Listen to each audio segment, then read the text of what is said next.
Excuse me, what do you want to do tonight? The same thing we do every night, Pinky. Try to take over the world. Here from, well, actually, I don't know where he's from, is Dr. Bruce Lipton. Doctor, where are you? California, and happy. Well, welcome to the program. Good to have you. I'm glad to be here. We have some exciting things to talk about. This whole area is incredibly exciting. I don't know if you follow the program at all, but we've done some things with consciousness that, well, hey, they scared me. I've been doing this kind of thing for years. In your book, The Biology of Belief, Unleashing the Power of Consciousness, Matter and Miracles, you write about how some sort of scientific epiphany precipitated instantaneous personal transformation in your life. That must have been some very special moment. I know that people, for example, don't just resign tenured positions at big universities unless something really radical happens. Well, I'll tell you, it was the biggest shock of my life because I was conventional professor teaching the kind of things medical students get about how biochemistry and genes control life, and teaching the concept essentially the human body is like a machine, and that medicine is involved with changing the parts and making it run right and all that. So It doesn't leave any room for spirituality and all those other kind of things which were never actually part of my life. Right. And I was working on the stem cells, and well, people think, oh, stem cells, that's that recent thing that's just been happening. It's like I actually started working on stem cells, cloning stem cells, back in 1967. So it's almost 40 years ago, in fact. And the biggest surprise of my life were the lessons that those cells showed me. And on that particular night was the understanding of actually how cells were controlled. And what was unique about it is this was about 15 years of research that took me away from genes, the belief that genes control life, which everyone else was on that path. And I started recognizing that genes indeed were not controlling life. And when I found out what controlled life, I was shocked into another understanding, another reality. And interesting, I mean, although I got the consciousness hit me right there at that moment, it still took me a bit of time to realize that we are programmed. And even though I was consciously aware of this new understanding about that we are spiritual entities, that we're not even in the body, and this was through a molecular understanding of how the cell worked, it just floored me because I needed to learn how to put that into my life, not just the awareness of it. So there was a little bit of a lag period, and I think this is important because there's a tendency to think that if we just know something, then that's going to change our lives. And this gets into the issue of the consciousness and the programming of patterns and behavior, which came out of this work. And okay, well, it may have been an epiphany for you, but I'm still not sure that I get it. Okay, well, let me tell you how it works. It was this, the concept that genes control life. This is what's being taught in schools right now, and it's in every textbook everywhere about the concept, something referred to as genetic determinacy, right, which means that the genes that you get at conception are essentially blueprints for the rest of your life, and that you live your life through this. And what the issue was when I started working on these stem cells, one of the big things that I found out right away is that the character or behavior or traits of the cells change when I put it in one culture environment or change the environment and put them in another environment. They change their behavior, they change their expression, that they were healthy or sick, or they changed into different kinds of cells. And are you suggesting it's adaptation? Well, it's basically, it is a dynamic process where life is continuously reading the environment and adjusting the biology to conform to the perception of that environment. So it's not your genes are not your fixed fate. Genes are potentials. What you do with those potentials are based on how you see the environment. And this was the big thing. I mean, after all these years of thinking you want to change your life, you're going to change your genes. And now all of a sudden it says, you want to change your life, you have to understand how if you just change your perception of the environment, your whole life can change. So you can talk about, for example, a person who has terminal cancer, and they have bought into the story that this is the end, and their life is waning right now, and all of a sudden they just get this belief change that says, no, I'm not going to buy that. I'm not buying that. And they get up and they get out and they exhibit what's called a spontaneous remission. It's like, what happened in this case is they changed something about their perception. Belief changed. You can see it in another case, multiple personalities. Multiple personalities, and one personality can have blue eyes, and then switch to the other personality and have gray eyes in really? less than, yes, in really? less than a minute. That's documented. Yes, and what else is documented is this, is that they can have allergies in one personality, and less than a minute later change personalities, and those things that would have caused a severe allergic reaction just a minute before. Oh, okay, slow up. I really need to understand that this is true. You're saying that a person with multiple personalities, yes. One of them can have blue eyes, but when they switch personalities, actually it's documented, the eyes change color right there in front of your face.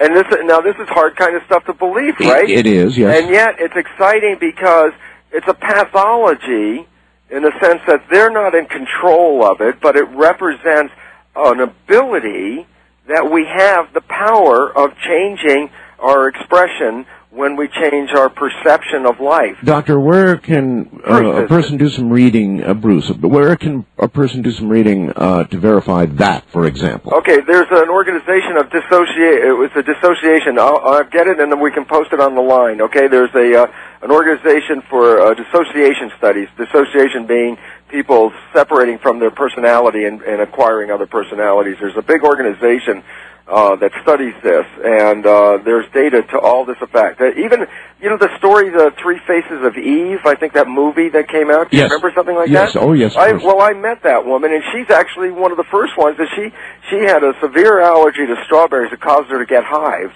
in one of her personalities, and when she changed personality, that allergy didn't affect her. That I believe. Let's go back for a second to spontaneous remissions. Now, I know that's true. That happens. Yes. I don't know how frequently. I think it's fairly rare. But it happens to which people express it. This is important. What is uniform about those that express it versus that don't? What is? I assume that you looked at studies of spontaneous remissions. How many have there been? Oh, the number's in thousands, but in the sense that the problem is that when you try to document it, then there's a take back where they say, well, the original diagnosis wasn't necessarily correct all of a sudden. And this is the issue because it doesn't conform to an understanding that medicine likes to play with, except they're very aware of it. It's called the placebo effect. And what it really represents is, what is the placebo effect? It's an ability to heal yourself based on the belief that whatever you're doing at that moment is something that will effectively heal you. Yes, as long as you believe it will work. Yes, and people should know this as well. There's an equal and opposite effect called the nocebo effect. And that's the one that says if you are told that you can't do something about it or that it's too late. I'm sorry, son, you have a brain tumor, you have 6 months, it's irreversible and inoperable. That belief system itself will promote that situation. And it's a very important understanding because it says, look, placebo, nocebo, it's the same concept. It's basically, it says what you believe and your perceptions will change the biology that you're expressing. And this is actually a new understanding, and it's not that new. In fact, science has actually been publishing information about how this mechanism occurs since 1990. And it's a new understanding in the sense that it's not in the textbooks. It's been in the leading-edge research for at least the last 15 years, and it's a concept called epigenetic control. And what does that mean? Well, genetic control is what we were talking about before. Genes control life. But doesn't this leave a doctor who buys into what you're saying right now in a terrible position? Because if he tells a patient he's got an inoperable fatal tumor, then he has just dispensed the piece of information that's going to kill that person. At exactly the same time, it's not a helpful situation, and it's been an issue because when you talk to doctors, their programming is not to give false hope. And so the significance about that is it's an important program because if you don't give false hope, meaning it's hope that you don't have anything you can, there's no evidence for. So yes. I'm going to tell you something can happen here, but I don't have any evidence. They call that false hope. So the significance is you take away from their arsenal of healing abilities, you take away the ability of suggestion that they could influence a person because the idea was they don't want to be held liable for anything. And as a result, it's like, okay, this is what you have. And it's an issue it's an unfortunate issue of legal issues and medical issues intermixing right there. It's very difficult because a doctor is really obliged not to offer something that he can't scientifically attest to. But if, in fact, the human mind is capable of reversing the otherwise scientifically thought to be irreversible, then there's an obligation on the part of the healer who's taken an oath to do the very best he can to include this. Right. This is going to be very hard, though, to get into traditional scientific literature. It's just and medical literature. It's actually they're trying to wean it out of the literature right now. The drug companies are trying to remove studies of placebos. And the reason is because it contaminates their studies. Many of their drugs are no better than placebos. Prozac is scientifically not really of any value above a sugar pill, and that is a scientific fact that the federal government, this psychologist Erwin Kirsch at the University of Connecticut, he had to actually sue the government's Freedom of Information Act to get the test results on these drugs, and it's found out that he's reported a number of papers on it, that the fact is that that Prozac and Zoloft, those kind of drugs, are no better than a placebo, and it's very hard because you can get those people who take this drug that will swear on their lives that this is what did it. Oh, yes. And yet, of course, and it's like, oh, well, I'm happy that happens. There are a lot of people that could have sworn before that Laetrile cured their cancer, and it did, but it wasn't really through the Laetrile. It was that they took it with the belief that this was the most fantastic cancer cure ever, and they started to do this. So the issue is, I mean, how can you do this? And what we're talking about seems like magic. It's like if I change my belief or perception of what I see, I change my biology, and the answer is through the new understanding called epigenetic control. And the word epi is key here because that prefix epi means above. So the word, and this is a new area of study. Above genetic control. That's exactly what it says. And what it represents is this. We used to think that genes were these autonomous units. You walk down the street, and all of a sudden the gene will say, well, it's time for cancer or something. A gene gave you cancer, and we gave all this credit and power to genes. And here's a simple truth. A gene is a blueprint. It is exactly that. What it means is this. The body is made out of proteins. These are very complex molecules. That the complexity needs a blueprint to make them. The gene is a linear string, which is a blueprint to make these proteins. And why that's important is this. Go to an architect's office, and he's working on a blueprint on his desk. Stand behind him and ask him, is that blueprint on or off? And he'll look at you. What do you mean it's on or off? Well, you talk about a gene being on or off, and the reality is, boy, have we made a big mistake. The fact is, as the contractor would tell you, the blueprint's not on or off. It's whether I read the blueprint or I don't read the blueprint that makes all the difference. And that's what medicine is now beginning to realize, is that the genes don't turn on and off. It's whether the cell reads the genes or the cell doesn't read the gene. And all of a sudden, then you have to back up and say, yeah, but then who's in charge of what the cell reads? Right. And the answer to that? The skin or membrane of the cell, which is in sense, in human embryology, our brain and our nervous system is derived from the skin as well. And the skin, you say, well, the skin is the brain, and the answer is, of course, if you think about it, it's the interface between the organism and the environment. So one side of the skin is reading the outside world, the other side of the skin is reading the inside world, and by processing that information, the skin can adjust the biology to meet the needs of the environment. I thought the skin, for example, was simply providing a signal to the brain, kind of like an input of information. Yeah, in embryology, those that have out there may have heard the words. In embryology, you start with a single egg, you fertilize it, it forms a ball of cells, and the next stage is called a gastrulation, which it's a funny word, but it really means that the embryo, the cells, have stratified into 3 layers, an outer layer, a middle layer, and an inner layer. These layers are called, right in sequence, the outer layer ectoderm, the middle layer mesoderm, and the inner layer endoderm. Derm means germ layer. So ecto means outer. Mm-hmm. So the outer layer of the embryo, there's 3 layers. The outer layer is called ectoderm. Each one of these germ layers is responsible for providing very specific organs or tissues of the body. Right. The ectoderm only provides for 2 things, the skin and the central nervous system. The central nervous system is formed from the back of the embryo. The skin of the back turns in and forms what is called a neural tube. and that becomes the spinal cord in the brain. And so what was the point is, well, the cell's skin is the brain. The human skin, the derivative of the skin from the back, actually becomes the brain itself.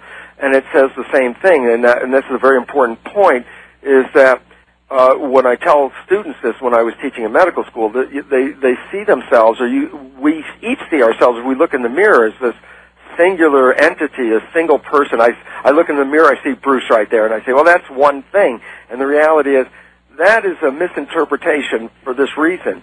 If I would shrink you down to the size of a cell, you would see that you are actually made out of living units. The living things that make you are cells. You are a community of cells. In fact, maybe up to 50 trillion cells in that community. What's the point? It's like, well, you look at yourself as a singular thing, but in truth, you're a harmonious, when you're healthy, community of 50 trillion cells interacting together with a just like a metropolis. I mean, they exchange food and money and energy. So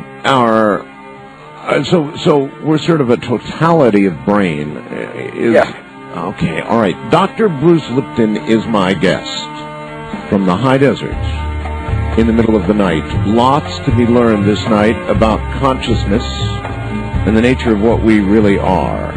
We tend to think of ourselves in such a separate way. Our skin, all the rest of us in our brain, that's all separate. Right? Wrong.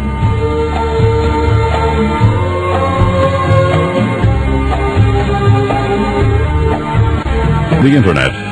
This is Coast to Coast AM with Art Bell. My guest is Dr. Bruce Lipton, who essentially walked away from a tenured career at a major university. You just don't do that after having an epiphany about the nature of us.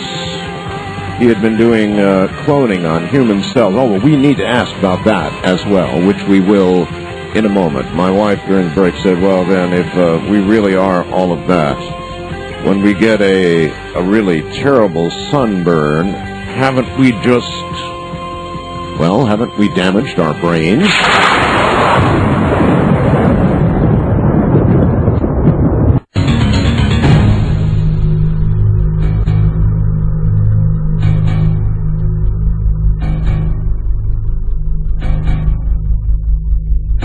Since Dr. Lipton was involved actually in cloning human stem cells, it's an irresistible take you back to that research, Doctor, and ask you about the, the advisability of the race we have going on right now with cloning, and eventually, I suppose, with genetic tampering and changing, and, we seem on the precipice of this incredible revolution.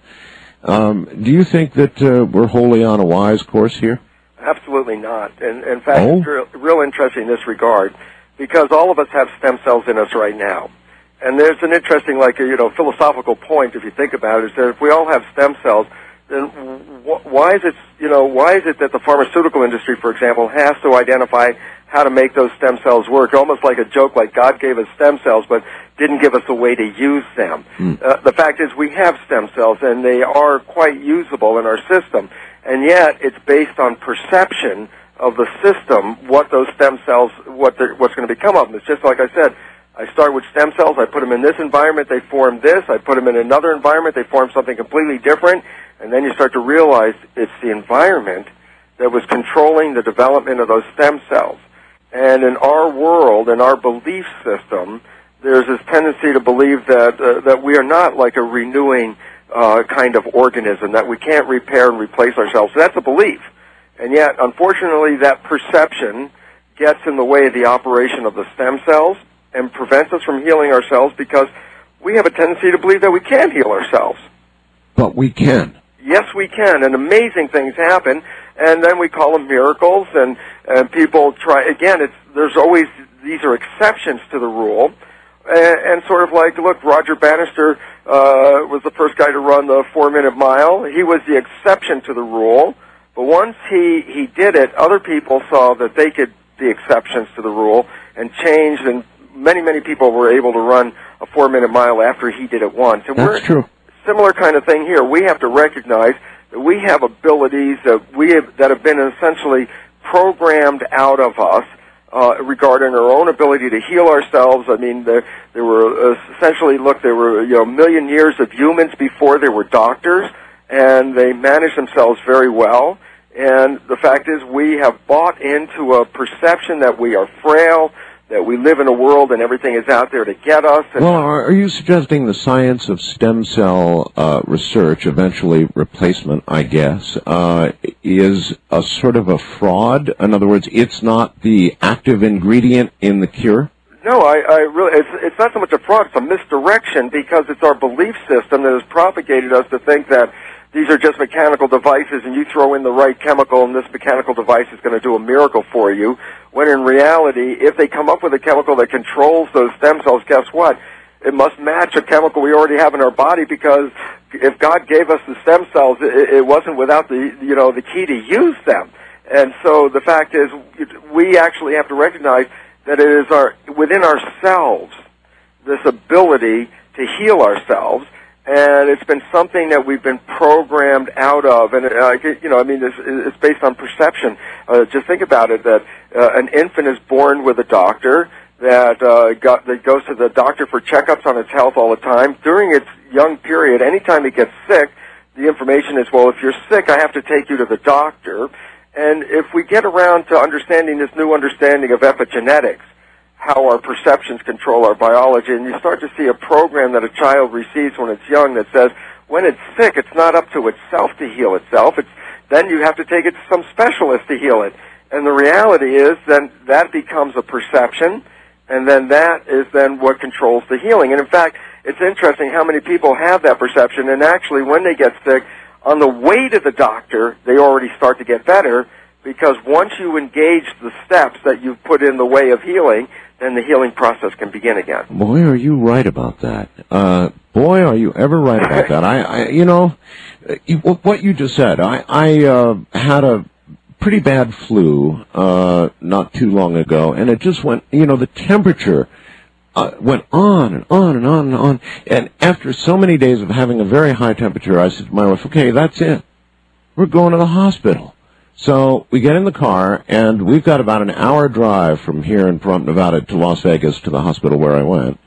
And I'm telling you right now, doctor, by the time I got there, my temperature had fallen. Mm-hmm. I was feeling better for the first time in days and days and days, and this is all in the one, from that moment, that instant of decision, go ahead and go to the doctor, to the hour drive to get in there, it was almost like, why was I there? Absolutely, and we have these powers, and it's funny because we live in a world where we've been taught that these powers don't exist, and since the biology, which that epiphany really led me to, is the nature that every cell is, and technically every cell is a programmable chip, and that the human body is an integration of 50 trillion chips, and that the programmer is not inside the cell. Huh. And this is the part that blew me away, because I realized our identity isn't in the cell, it plays to the cell,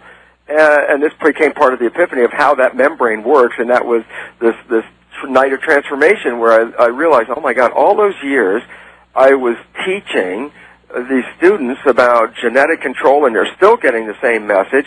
And it is now, but it's been 20 or more years since I caught on to it, but conventional science in the last 10 years has fully recognized this, and yet it's not coming out to the mainstream very quickly, because an interesting loophole is that when people know this, then they're in power of their own health, and there's a lot of interest that are not interested in seeing that happen. Huh. And I'm sure the drug companies are not all that interested in seeing something like this breaking loose. They make money on selling pills. If you could heal yourself with energy and you can't sell the energy, then they're not interested in promoting that. And it's an important understanding, because I have to really stand here and say, look, medicine is getting a bad rap because it's not living up to whatever it's been promising, and there's a fact that is so.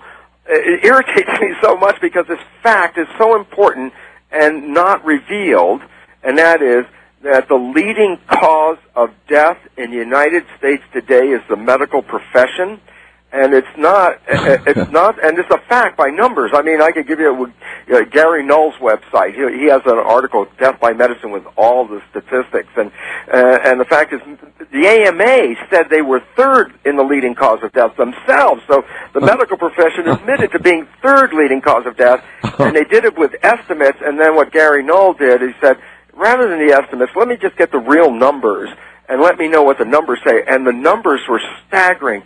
780,000 people die from medical intervention, not because of the sickness they came with, but because of the consequence of the intervention. And then all of a sudden it's like, and now this is my point, if there's a soapbox, please, it's not the medical doctor's fault. It's not their fault at all, because it's the academic fault and it's the pharmaceutical industry's fault. Nor, by the way, is it necessarily saying that physicians are unneeded. People still fall down, break bones. Oh, absolutely. I mean, listen, physicians do this. There's nobody better in the entire world than if you have trauma, the medical profession is the place to go. You want to fix something, cut it out, replace it, tie it up. These guys do miracles, okay? But when you want to get down to the mechanisms of why something happened, why do we have a cancer? What causes Alzheimer's? How come diabetes is, this big issue? Well, these aren't trauma. These are other things. And here's the problem. Medicine knows the body as a physical device, a mechanical device, and can treat it like a repair person. Says, I got to take out the exhaust pipe, put a new pipe in. I have to put a new bypass around this carburetor and right here, like this. That's easy to do, but when it comes to understanding the mechanics of how it works, they don't really have an understanding because they're still being taught the concept that genes control life. And let's straighten this out for the audience right now. A simple point. If genes control life, which is the belief, and the genes are in the nucleus of the cell, which is this large organelle inside a cell, and genes control life, then there's a simple fact. If you take the genes out and throw them away, there's no control left, and life should stop. And this process is called enucleation, and I actually did this with my cloned cells, is I destroy the DNA. It's not working at all. It's done. And what happens is the cells still go on and live and still make all the responses that they would. Oh, no, that's fascinating. You destroyed the DNA in cells just to see what would happen, and you're suggesting nothing happened. Well, it didn't change their behavior. I can tell you exactly what happened at some point. And it's a funny thing about it because we've been up to now saying that the genes control the cell as if the genes are the brain of the cell. In fact, many textbooks actually say that. And the fact is, if you take the brain out of an organism and throw it away, by definition, that organism is going to die. Yes. And we buy that, but it turns out the genes and the nucleus is not the brain, it's the gonad of the cell. It's reproduction. It doesn't have an idea in the world what needs to be turned on and off. The genes are not intelligent, and we've given them this intelligence. So basically it says, well, what happens when you take the genes out and throw it away? And the answer is, at some point, the cell will die because it was using those genes, those blueprints, to replace the building blocks of the machinery of the cell. If I throw away the genes, there's a point where all of a sudden I'll need a protein to do a function, and I won't have the blueprint available, and then at some point, that's when the cell will stop. All right, this is going to seem a little off track, or maybe it's not. There was this crazy story that I read a few years ago. I've got it in front of me right now, called Mike the Headless Chicken. Yes. Now, this chicken had its head cut off. Mm-hmm. Only trouble, this is pretty horrible stuff. It didn't die, and the owner kept feeding it by pouring stuff down its headless neck. I swear to God, this is true. By pouring food down its headless neck. Yeah. And in every other way, this chicken went on to lead a normal, as much as you can without a head, normal life. It's not possible, only it actually happened. Yeah, I'll tell you, here's the truth about yourself. I'll tell you what. We could take your digestive tract. I cut it from your mouth out, all the way down to the stomach, the guts, all the way down to the rectum. I take it out. If you put it on a table, stick a piece of food in one end, and it will digest the food and eliminate the waste at the other end.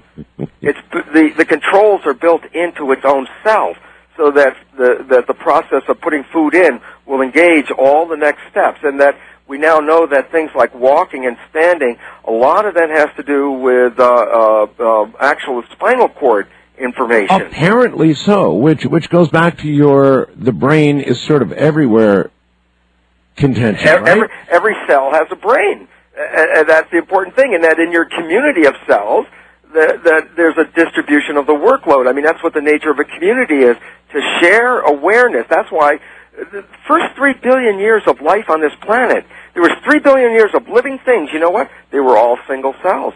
They were like yeast and bacteria and amoebas and some paramecia and algae. So then, Doctor, in this headless chicken, yes, the spinal cord left intact and the rest of the chicken was enough for this chicken to function normally as a chicken without a head. As long as he put the food in there and the chicken didn't have to do any consideration about what it had to do, the rest of it is a mechanical device. It's sort of like people that get put on life support systems. Their brain's not working. The rest, as long as you feed it, the body will continue to run. There's an intelligence throughout the entire body. Every cell is intelligent. That was the nature of like the stem cell research. It's like, it's interesting. I would take stem cells from muscular dystrophy patients, put them in the tissue culture, and you know what? They grew better in the tissue culture than they did in the patient.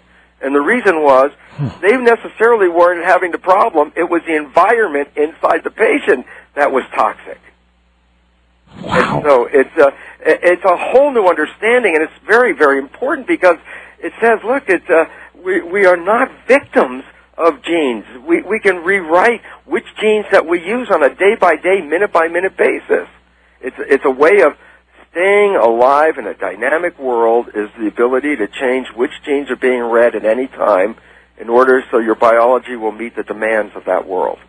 So if you were diagnosed with, I don't know, Alzheimer's, for example, how would you proceed with the understanding that you have and a diagnosis in your hand? How would you proceed? The first thing I would try to find out is where's the cause of the problem. The Alzheimer's, let's say, is actually the symptom of the problem. That's the consequence of something going wrong. Not it itself is the problem. It is the consequence. Now, the issue is, where do things go wrong? Well, you could have something physical go wrong, like trauma could cause a problem. Blunt force trauma is certainly going to interfere with the nervous system and stuff like that. Yes, but that kind of thing aside. Yeah, the main thing that we now know is the concept called autosuggestion. Meaning, it's also psychoneuroimmunology is another example of that. Meaning, at some point, we used to ascribe all the control to something within the cell, the genes, and now the control is being sent up the line, up to the interpretation of the nervous system, and so the genes are more or less obedient to the central nervous system, which makes sense for this reason. Every cell is intelligent. Every cell, I could take it out of your body, put them in a tissue culture dish, they'll grow, they'll be happy, they'll multiply, and all this kind of stuff.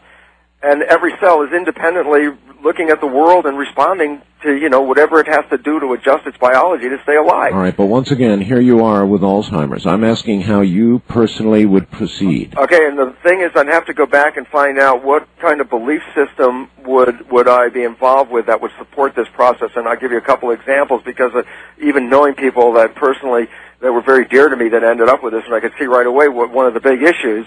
There are two main issues. One is that when people get cut off and their lives are sort of like they're getting older, they lose social contacts. It has been demonstrated that this loss of social contact is one of the primary causes of senile dementia, including Alzheimer's. Basically, it says the brain is like any other tissue organ system in the body. The more you use it, the more it develops. The less you use it, it will automatically dismantle itself because the biology is efficient. It just says, if you use it, then I'm going to keep it here, and if you're not going to use it, then we're taking it apart because we're not maintaining it for a trophy, the body, that is.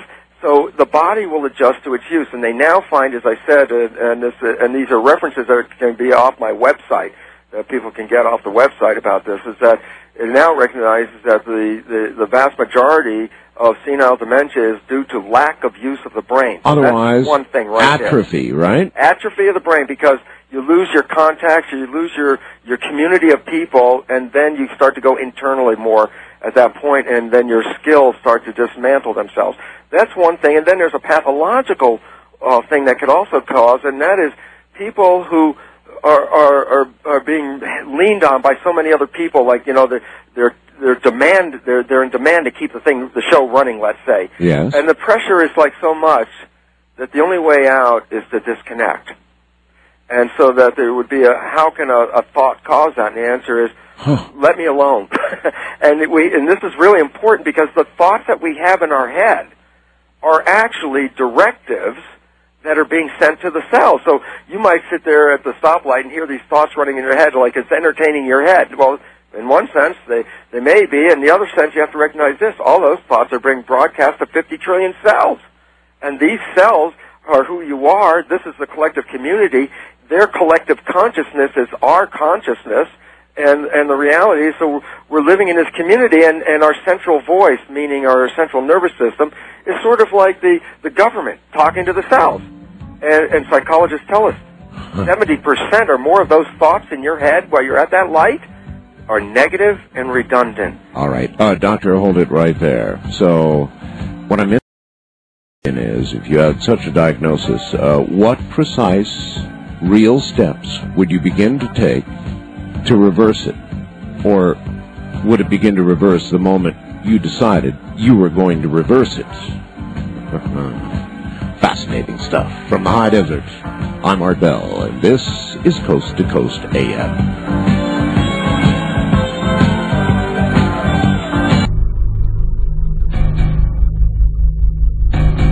Well, all right, tomorrow night in the first hour, I've got breaking news for you. Tomorrow night, you don't want to miss this. I'm going to get it up on the web by hook or crook. It's a pretty big file, but there's a gentleman in Phoenix who has taped very clear footage of the new Phoenix lights. And these lights apparently have been seen quite frequently recently, but man, he nailed them in a good, clear video, and we're going to get that up for you tomorrow night, as well as have him on the air in the first hour to talk about it. And then Nick Cook and the Hunt for 0 Point. I'm sure you recall Nick Cook. Right now, of course, Bruce Lipton, and Dr. Bruce Lipton, I should say, and we're talking about, in a way, consciousness, the cellular consciousness, if you will. And I want to head off in a direction for a second, Doctor. There are some, let me first ask you, how do you define, or would you attempt to define consciousness? What is consciousness? Well, it's an emergent property in the sense that every cell is sentient. It's very, very much observing its world. But when you put the 50 trillion together, there's an energy of an awareness among all 50 trillion cells. They're all like listening to the same station. And as a result, they're all this energy of awareness is circulating through the system. There's more to it as well, though, because there's an identity factor that comes in that distinguishes each human from being a separate, for being a separate entity. Mm-hmm. And I mean that in the sense that if I try to take my cells and put it into you, Art, your immune system is going to say these aren't mine. And the question is, well, who's or who, and how do you know whose is? And the answer is that on the surface of the cell, this membrane we talked about, there are a set of antennas. And these are receptors, and they're in fact a community of them are called self-receptors, receivers of self. And the significance about that is that each of us is a unique identity as distinguished by these protein antennas. If I take my antennas off my cells are generic. If I can implant them into any human, they won't be rejected.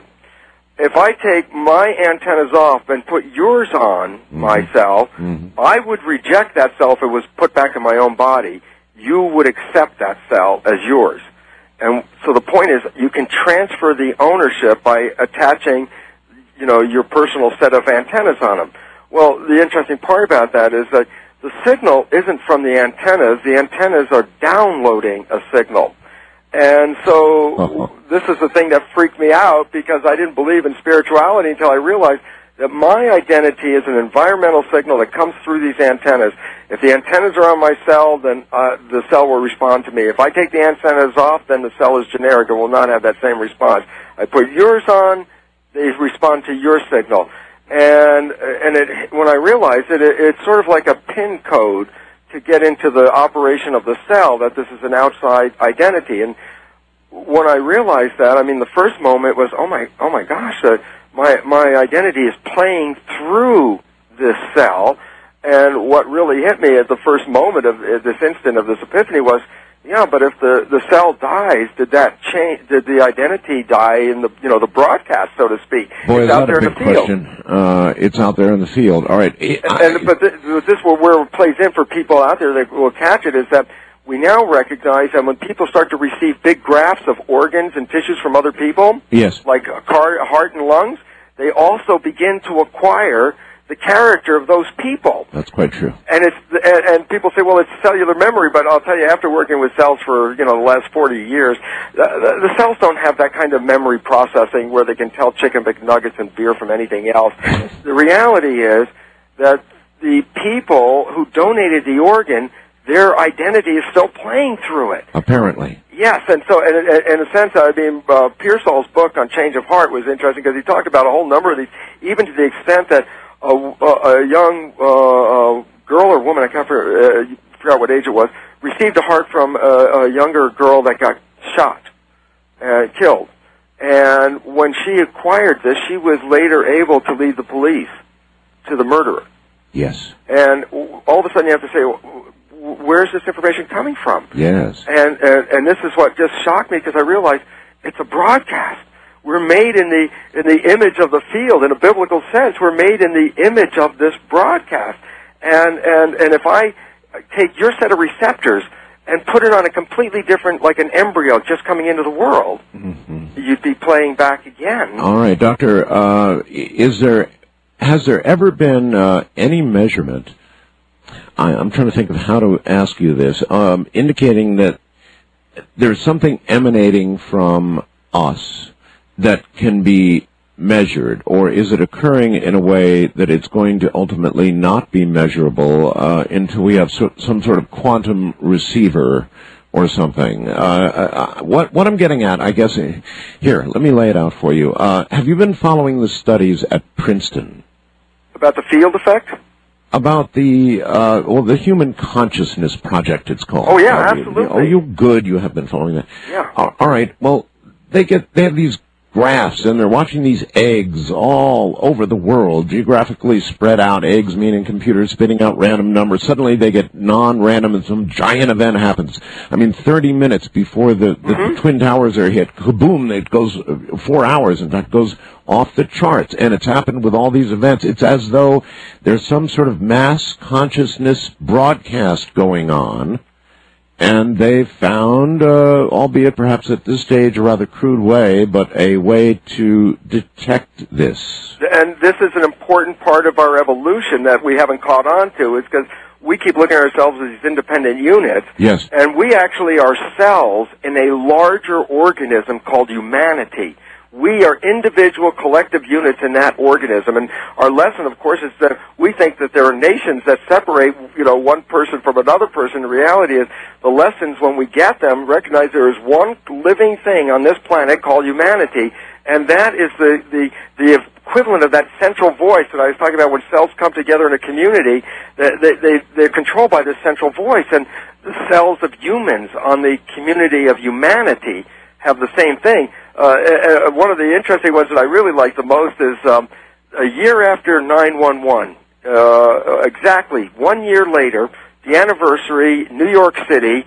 It's 2002 on September 11th, and of course, everyone is thinking. It's like 1 year. Of course, everything was playing over this whole thing, this 911. That's right. And the lottery that night in New York the winner was 911.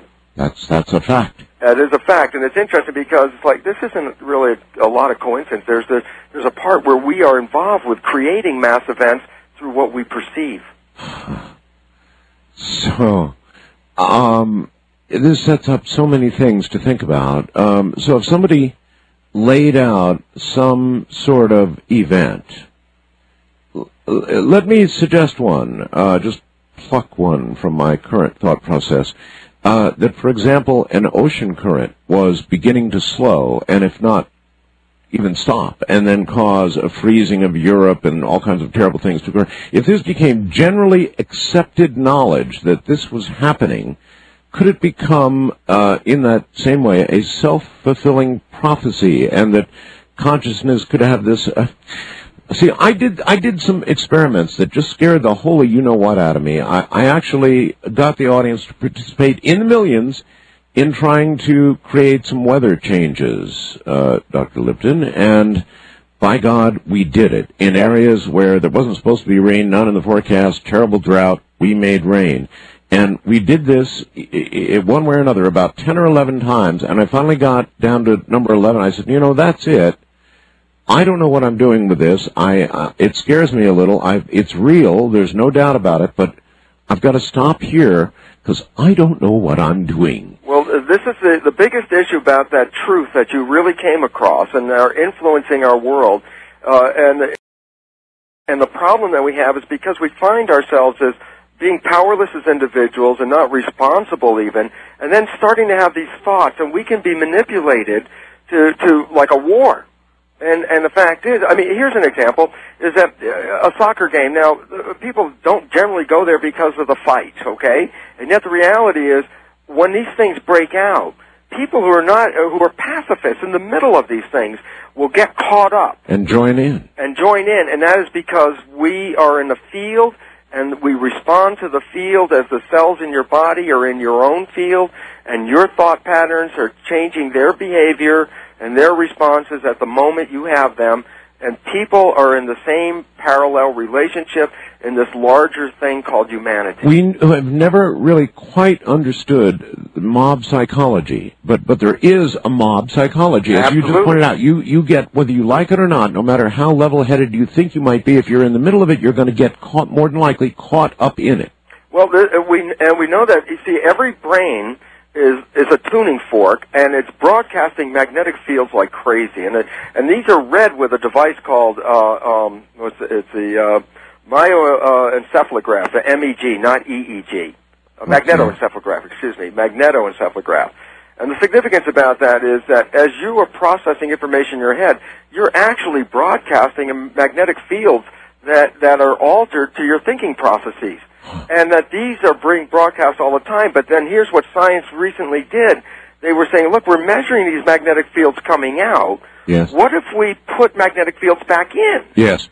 And as soon as they did that, people started to get hallucinations and senses. It just was like it so profoundly changed their perception of reality. I think that actually...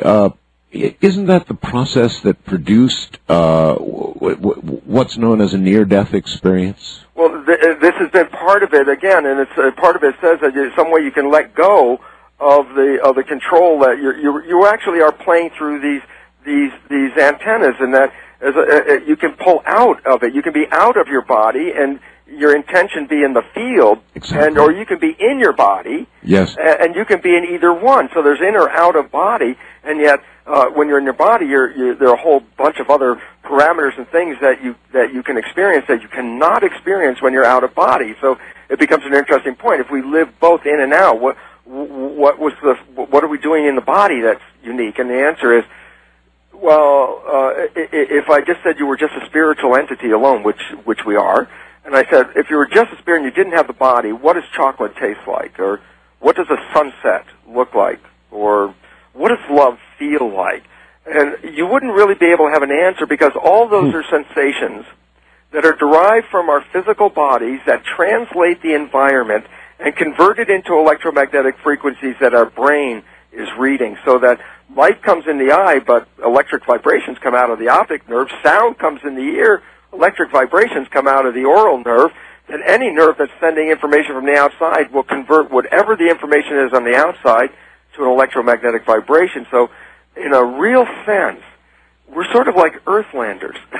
We get the chance to get into this body and sense a reality using ourselves as mechanical transducers to convert the world into things that we perceive now. All right, then. Let me give you a scenario and ask you if this would work, all right?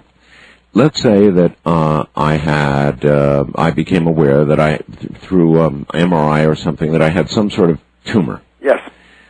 could I, over a period of time, go into a meditative state and virtually will that tumor to shrink and eventually disappear all together? Yes. Could I be successful? I mean, is that is the way the people, practical application of what it. the practical application of what everything we're talking about right now? Yes, this is, and people do this on a daily basis, and it's very important because we are told to don't look at that.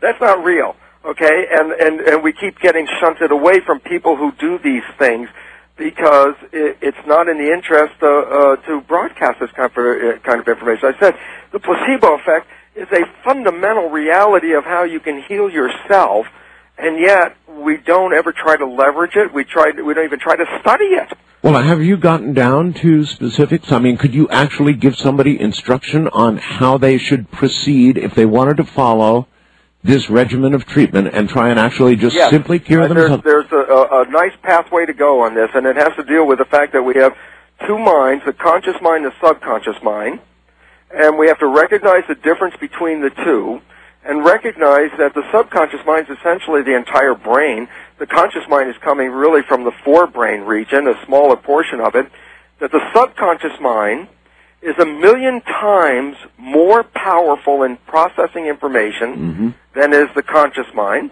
that the subconscious mind is a complete stimulus response mechanism. It is a tape player. There's nobody in there. It is programmed, and especially the first 6 years of our lives, our brain activity is designed that we actually don't express alpha activity, which is consciousness, until about 6 years of age. That the first 6 years, our brain is predominantly in delta and theta, which is called the hypnagogic state. And it is during those first 6 years that we learn all the rules of fitting into human society. And in addition, during that hypnagogic state, we also identify characters about ourselves that we are told by the outside people, like our parents, and we then record that in the subconscious mind. And here's the problem with the subconscious mind. There's nobody in there. It's a push-button response. As people say, oh, my God, that guy pushed my buttons. Bruce, is this why, for example, I can have a really intractable, I work a lot with electronics, an intractable problem. I just can't figure it out. I can work day and night to the point where I'm just ready to collapse in sleep and so angry that I can't figure it out. And so I go to sleep thinking about the problem.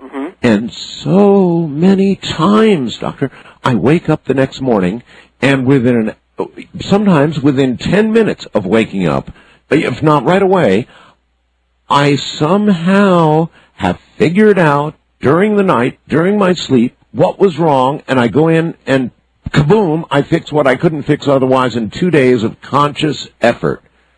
Like you, all these very brilliant people in this world, from Newton to Einstein down, have all said the same kind of thing, is that they let go of the thing and they go out, and frequently it's an out-of-body issue, and at night, of course, this is an opportune time for doing that the information is out in the field in that we can download it, but the conscious mind can interfere with that. And this is the interesting part. It's sort of like the harder you try to do something, what is it? Just, you have to stop for a second and say, I'm making an effort, I'm working hard to get this done. That's right. The question is, why are you working hard? Give me the premise. And the premise is there somewhere. It's because the answer is not going to come easy, so I'm going to work hard. And guess what? Now it becomes a self-fulfilling prophecy. Your belief underlying it is, if it was going to come easy, you wouldn't have been working hard in the first place. So your belief is, it's not going to come easy. That's right. And then you work harder, and the harder you work is the less likely it's going to come until you give up. And the moment you give up, then the information is available to come in. But when you are working hard at something, it's a reason for it is there's an underlying belief that says it's not going to come easy. And so therefore, you perpetuate this by aggressively trying to get it to, make the world work the way you want. And it's like, no, you're pushing it farther away. And when you let go, and especially when you can be out of body, you have all this information available to you. It's bringing it back in. That's the hard part. Well, I certainly have experienced that, and I would imagine many, many, many, many people in this audience have also experienced that. I mean, it's just an absolute truth, but the trouble is we've never known why it's true. It's all right, hold on. We're at the bottom of the hour. Dr. Bruce Lipton is my guest, and he left a tenured position at a big university because he realized something all of a sudden about the very nature of ourselves. Who we are, what drives us, not necessarily that curly little genetic thing.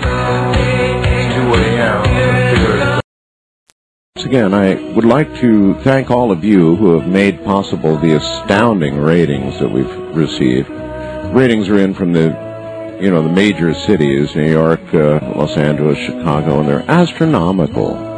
They really are astronomical. And that indicates that in a world of, politically infested talk radio, there's a hunger for information that goes beyond the usual. That's what we dispense here, and I think the fact that the ratings are so through the roof indicates that there is a great hunger out there for this kind of information. So thank you very much. Glad to be dispensing of it with it. Hope it helps.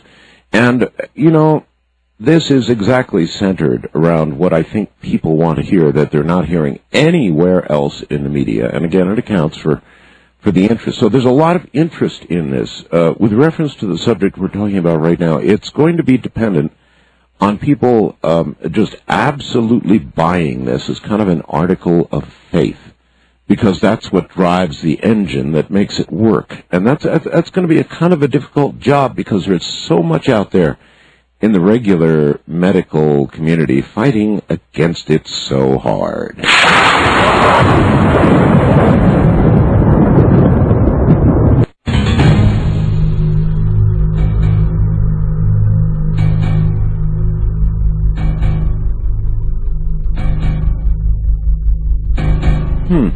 It may be that the instinctual knowledge that people have, that some of the kind of information you're hearing this morning is genuine and real, sort of an instinctual knowledge, even though it seems far out and, kind of off into the, touchy-feely category, right?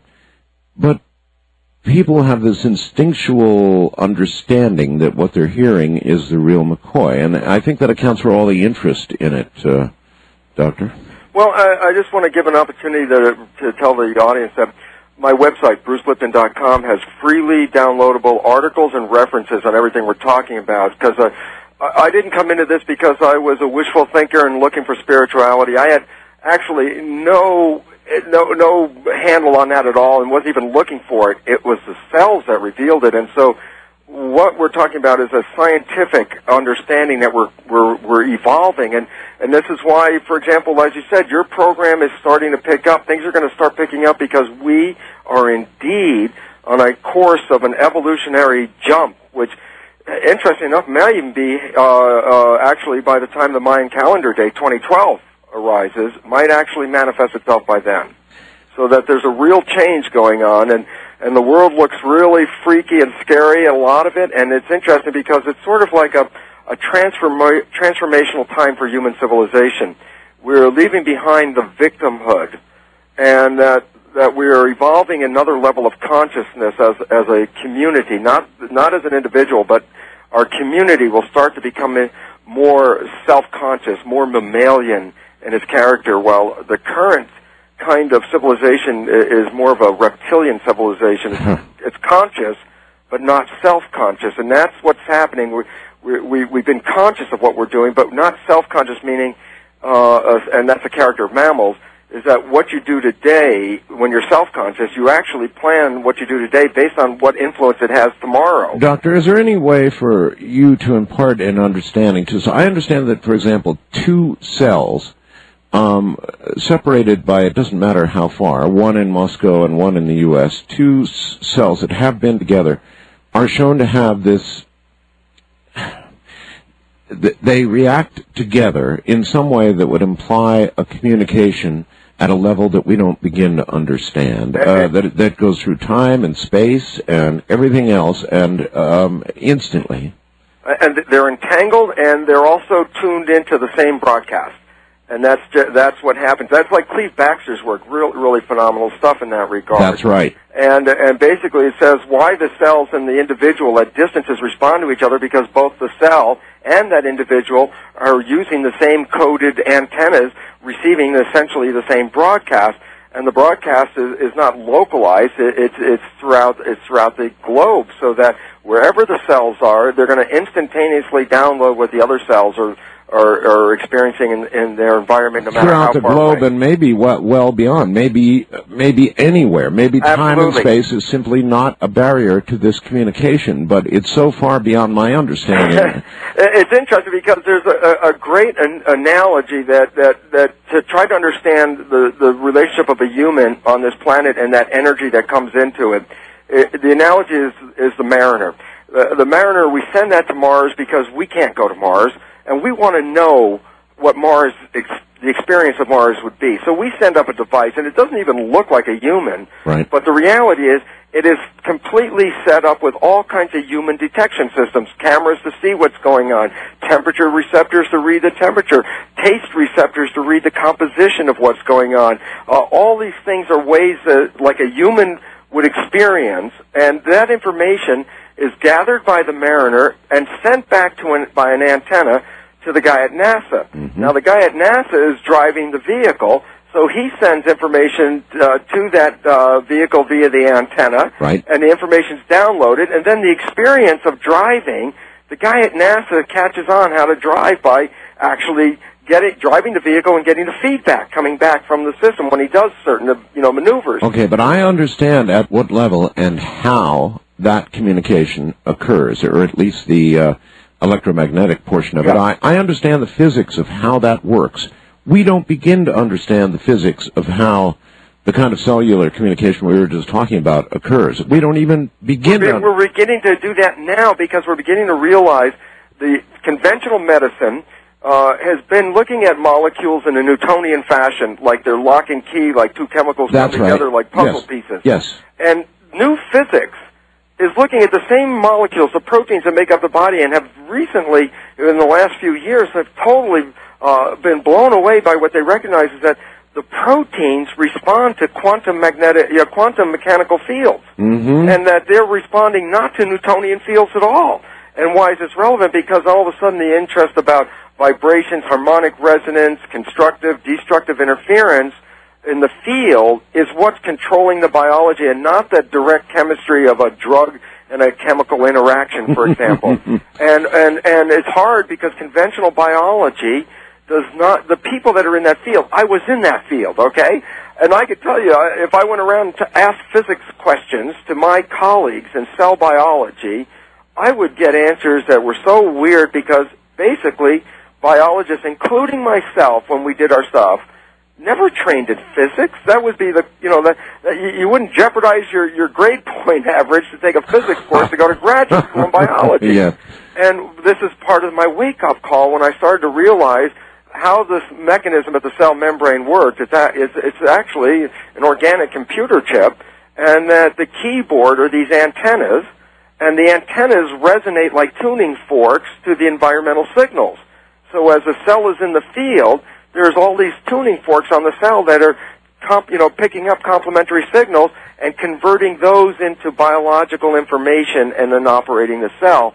So all of a sudden, those things that become quantum mechanical weird become biological weird, and action at a distance and all these other kinds of things like that. Yeah, so to put all this into practical application, Doctor, I mean, people instinctively, I think, understand there's really something here, but you're fighting a well-established medical and scientific community that's going to say what you're talking about is just hogwash. And for what you're suggesting to work, people must believe it's true. Therefore, it must be proven conclusively, scientifically, and you've got some big barriers to overcome. Well, yeah, but we also are beginning to, actually, those barriers are falling, and that's why, like, the references on the website are very helpful. These are current things that are completely changing our established view. We've been sort of like horses with blinders on, being led down a path of genetic control, when it turns out that the reality is very clear now that that whole thing was false. It didn't work that way. The Human Genome Project was a failure. A failure in what regard? It goes this way, is that we believe genes control life. To have that belief be real, we needed in excess of 140,000 genes to make a human being. And that was the minimum number. And it turns out the Human Genome Project reports that we only have 25,000 genes. We have the same number of genes as some of the most primitive organisms on this planet. And all of a sudden that emphasis that said, your answers are going to be in the genes, and it turns out they're not there. And that's why this is an exciting time, because letting go of the genes is the opportunity and step to say, if it's not the genes, then what is it? And that's when we get into, it's the way a cell perceives the environment and responds to the signals. And once you start to do that, you say, well, you're made out of cells, and the answer is, yep, all of them are perceiving the environment, and the images that our brain sends to regard to those perceptions are then what control the cell. So that, in fact, for example, we find out that 95% of cancer does not have a hereditary linkage, meaning it's not genetic running in families. 95% of cancer are people who get cancer by their response to the environment. And recently, even the American Cancer Study, finally the Cancer Society just came out like 10 days ago or something. They finally came out with a statement. It's an underestimate, we'll say right now, but they came out with a whopping 60-some% of cancer is totally avoidable by changing lifestyle and diet. And why is this important? Because we have been continuously groomed on the belief that we are victims of these genes. And then that's a belief. And then we expect things to happen. And when we start to expect things to happen, we don't realize that an expectation is a command from the central voice organizing the cells to select a program to meet the expectation. Self-fulfilling prophecies. It's exactly what it is. And I wasn't a religious person, and you go back to all the great prophets that came throughout time, and almost every one of them to a T said, it's how you believe your life is. Yeah, That's what it's all about. Well, there is value in that, but I mean, you don't have to be of a specific religious No, it has persuasion. nothing to do with religion. It has to do with belief. Yes. yes. And it's a belief about whether you think you're a victim, whether you think you have any power, and it becomes important because, and then all of a sudden, because people will then say this way, well, listen, Bruce, I listen to what you said, and I have these positive thoughts, and I keep having these positive thoughts. These are my beliefs, and guess what? My life didn't change. And I'm going to say, yeah, I can understand why, because your positive thoughts come from your conscious mind, which processes presumably something on the order of 40 bits of data per second, and that's your conscious mind. And the subconscious mind, in the same time, is processing about 40 million bits of data, and the subconscious mind has all the programs in it. And here's the point. We didn't put most of those programs in we didn't have consciousness. Most of the programs were established before we were 6 years of age. We were in that mindset where the subconscious mind was downloading all the rules and requirements to fit into society, so that a child doesn't have to be coached by his parents, just has to observe how its parents behave. It is a download, and it becomes that way. Well, here's the problem. Now you're older, and your conscious mind says, I really deserve to be healthy, and I really deserve to be prosperous. And how come I'm working so hard and it's not happening? And then there's a tendency to say, the world's not giving it to me. And the reality is, when we find out, is mostly our subconscious has been programmed with limiting beliefs. And you say, well, what kind of limiting beliefs? I say, well, go to a supermarket near rush hour. Watch the parents of a child who's acting up because the child wants something at that store. And let's say the kid's less than 6. And he's going through a tantrum because I want this. And the parents are yelling at him, you don't deserve that. What people haven't recognized, if that child's less than 6, that's a straight download into the subconscious. And that is a program. If it's repeated, the child will get the belief it doesn't deserve something, not in its conscious mind, in the subconscious mind. So here's the issue. Now the person's operating down the street, and they're operating at a 40 bits per second with positive thoughts that I deserve to be successful, and then 40 million bits of data down below in the subconscious are saying, the program says I don't deserve things. And guess what? While you're not seeing it, you will sabotage yourself, because the body and the brain have to be coherent. If the brain says you don't deserve something, and you get something, that will cause conflict in the entire system. Huh. And the brain will, therefore, the subconscious will sabotage you. And then the issue is, well, I didn't see that, and if I give this one point, maybe it'll make things clear. When you first got your driver's permit and you got in that car, you were driving with a conscious mind. You know how hard it was, if you think back, of trying to keep everything in your mind at the same time, the gauges, the pedals, the mirrors, looking out the window. It was staggering. Once you learn how to drive, it's now in the subconscious mind, the program. You don't have to think about it. So today you get in the car, you put the key in, and you're at the store. You haven't thought about one detail about exactly how to drive the car. It's automatic now. Mm-hmm. Okay, now here's the catch, and if you get this one, then it makes all the sense in the world what happened. It goes like this. Now that we know how to drive this well, we can get so involved with a discussion with somebody in the car that all of a sudden, if you're driving the car, you look out the window and you realize you actually haven't paid attention to the road for the last 10 minutes. That's right. And now here's a point. The conscious mind was engaged in the discussion. Who was driving the car? The subconscious mind. Now here's the catch. If you can get it, this is the whole catch. And I say, okay, your conscious mind's in the discussion. The subconscious mind's driving the car. I ask you, did you observe how you drove the car during that 10 minutes? And the answer is, no, you didn't. Your mind was engaged in the discussion. That's right. And here's the point. Then you had no idea the actual way you drove the car, because when your conscious mind's busy, the subconscious mind, by its definition, is running the show. But your conscious mind was busy, so it didn't see. And here's the point. Then all the programs that are in our subconscious mind is now demonstrated as a clear point. 95% of our daily activity comes from this unconscious mind, meaning 95% of your life is playing from this part of the mind that you don't observe when it's doing it. And most importantly, the fundamental programs that you're operating from were actually programmed into your awareness before you were even conscious. And so all you have to do is recognize, were you one of those kids that was like in that store and you heard from your parents, you're just an average kid. You don't deserve things. You're stupid. You're not smart. You can't play music. You're not good at art. Why? If these were in the program, then the subconscious mind, with, 1,000,000 times more power, is going to play that program, even if the conscious mind is saying, I can do it, I can do it. Well, it's like shouting into the hurricane. It's like, no, the wind's blowing the other way here, because the subconscious mind is so much more powerful. That's why you talk about, well, then you have to use willpower. And the answer is, yeah, you're fighting yourself. And the issues are, and you brought up earlier, can you do something about it? And the answer is, at some point, yes.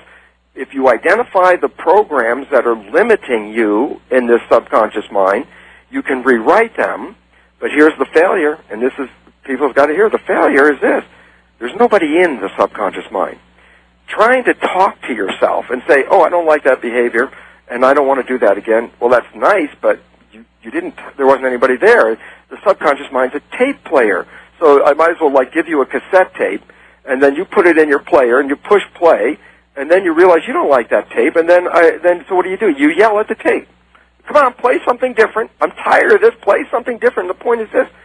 How much yelling at the cassette tape is going to cause the program to change? And the answer is, you can yell till you're blue in the face. That's right. The idea is what? There's nobody there.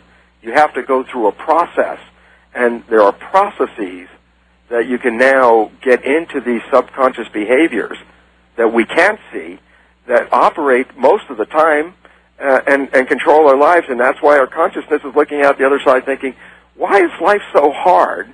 As if the universe doesn't want to give you something. And we don't realize that we were sabotaging it on our own because we don't see that tape when it plays. All you have to do is talk to some people that you know that you can see that they're just like their parents, and you say, you're just like your mom. And when you say that to some woman, she will probably just shrink and go, what, are you kidding me? And the reality is, why? Yes. They cannot see the mother's program, which they got in the first 6 years. When it's playing, they can't see it. No, of course not. They're the frog in the slowly heating water is what they are. And so that's why you say, so what's our issues with our lives? And most of the issues with our lives are the fact that that very sensitive period, which actually starts about midway through pregnancy and through the first 6 years of our lives, we are acquiring programs of how to deal with life that are from other people and not from our own consciousness. All right. Hold it right there, Doctor. We're at the top of the hour. We're going to go to the phones with Dr. Lipton when we get back from the high Or would that be knowledge in the night? Dr. Bruce Lipton, this hour is my guest. And in a moment, we'll move over to you. In other words, we'll take calls. Stay right there.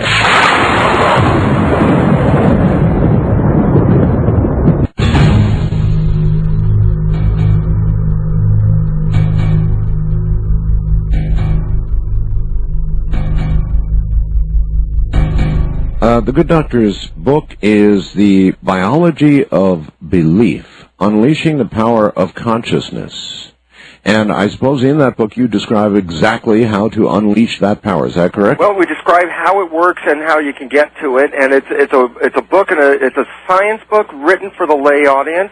And if they go to the website, there's a place on there so they can get information on the book. They can actually read a chapter, because its design was to take that leading-edge science and make it everyday kind of knowledge. I think that's very wise. A lot of authors are deciding to put their first chapters up on the web, and it's a very effective strategy. Well, it gives them a chance to see what they're getting into. I mean, I bought, like, Stephen Hawking's Beyond Time, and got about halfway through it and started realizing I'm reading the same chapter over and over and over again, and then put it on the shelf, only to find that almost everybody else that I know who got the book ended up doing the same thing, and that is, if you make the science that complex, it lost the value. So you can write it, and this is what the opportunity is to see, that you can write about science and make it readable. All right. Your work would suggest neo-Darwinian theory does not fully reflect how life arose on the planet.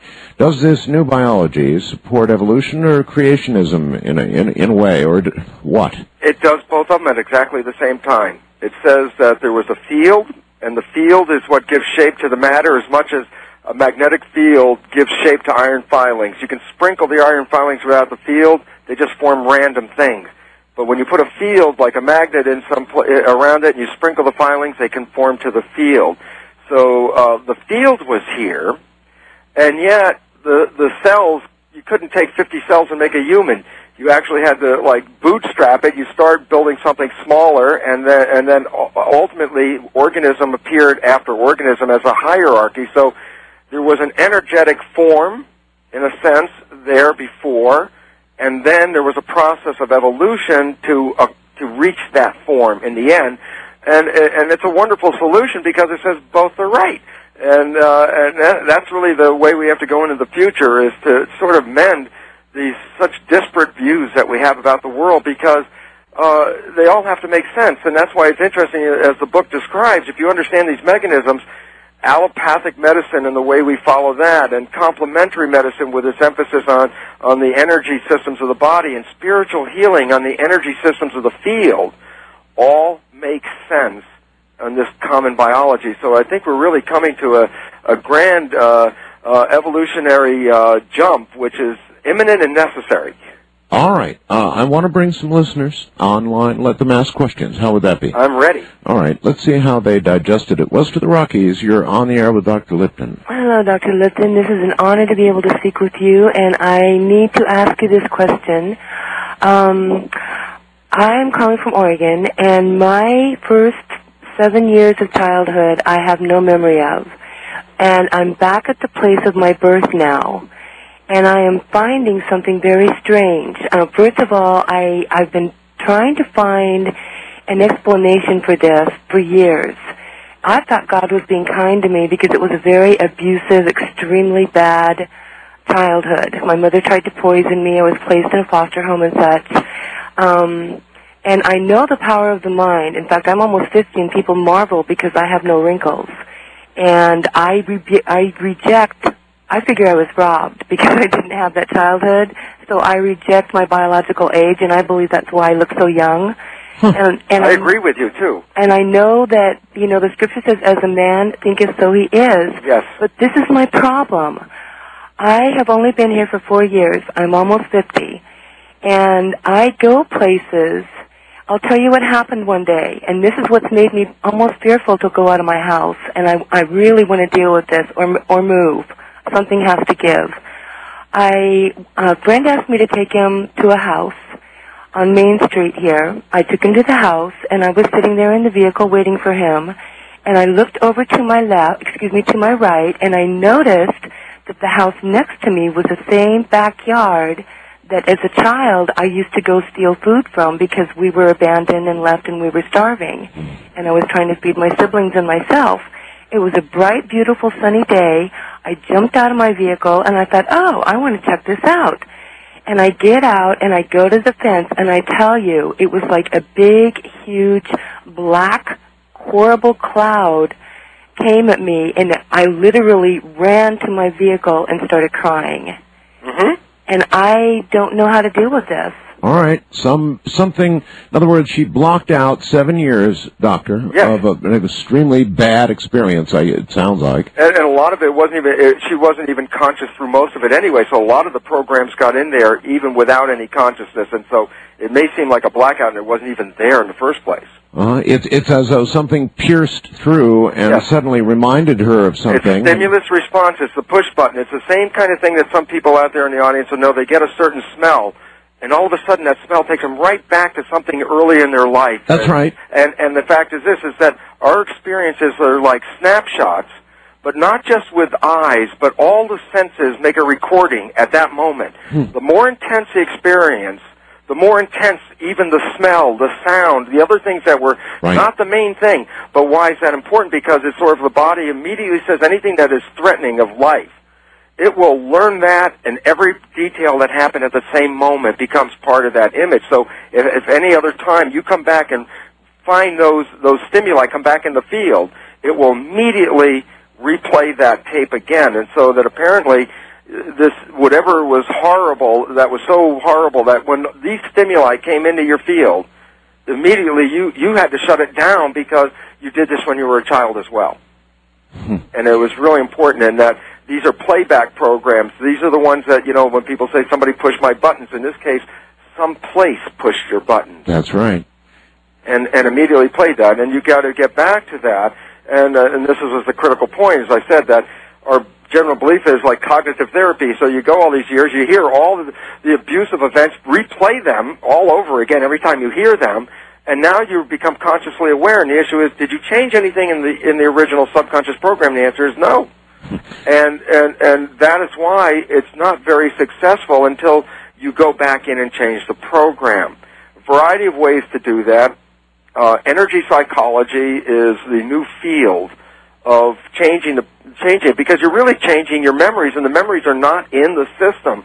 The memories are in the field, so to speak. And so that energy psychology rewrites the field. Okay, here's one for you. Doctor, here's one for you. I lived for 10 years on the island of Okinawa in the Far East, now Japan. And I remember the instant that I got off the airplane, touched ground at Kadena Air Base on Okinawa, I walked out of the plane, and suddenly, of course, here I am on another continent, halfway around the world, and or an island in this case, and I walked off the airplane, and a certain smell hit me. Not a negative smell, as people might be chuckling or something, but like a whole different world smell. And I can still recall that just like yesterday. And when I recall that smell, I recall the years, the very pleasurable years. I loved my time in the Japanese culture, and that smell is the key for me. Mm-hmm.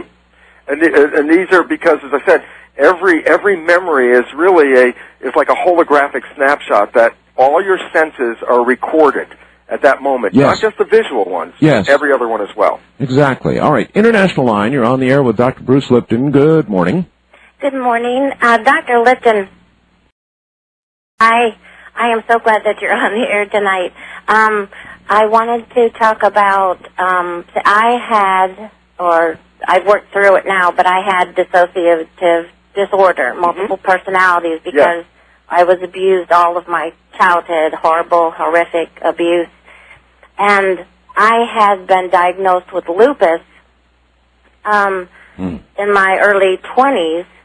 And as I started working through my memories and all, about 5 years in, when I would go to the doctor, they would say, you don't have that anymore. And you don't get cured from lupus. You have a certain antibody that's measured in the blood, and it was always there. and then it wasn't there anymore. And that's when I had learned that when I was, maybe more one personality, it was there, and then as I started to integrate... Oh, that's incredible. Yeah, as I started to integrate my personalities, it was gone.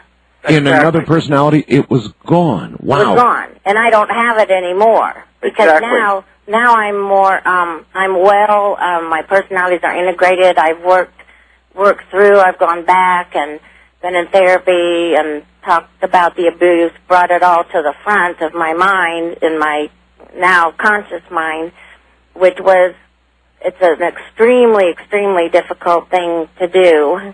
And, but my thing now is, what you're talking about, I know in my conscious mind that I am a worthwhile person, that I can function in society, I can do this, but then I will go, it must be my subconscious mind, and I will go and sabotage myself because for all those years, my parents were telling me, you need to be punished for this, you need to, you were bad, you need to, and a lot of it had to do with money in the house. And all right, well, obviously, Doctor, the audience, including this young lady, certainly has been listening intensely to what you've been saying. She had lupus in one personality. That changed, and it was no longer there. How common is this? Because it certainly centrally supports everything you've been saying. It's so common, it's hard to explain because it's connected to psychoneuroimmunology.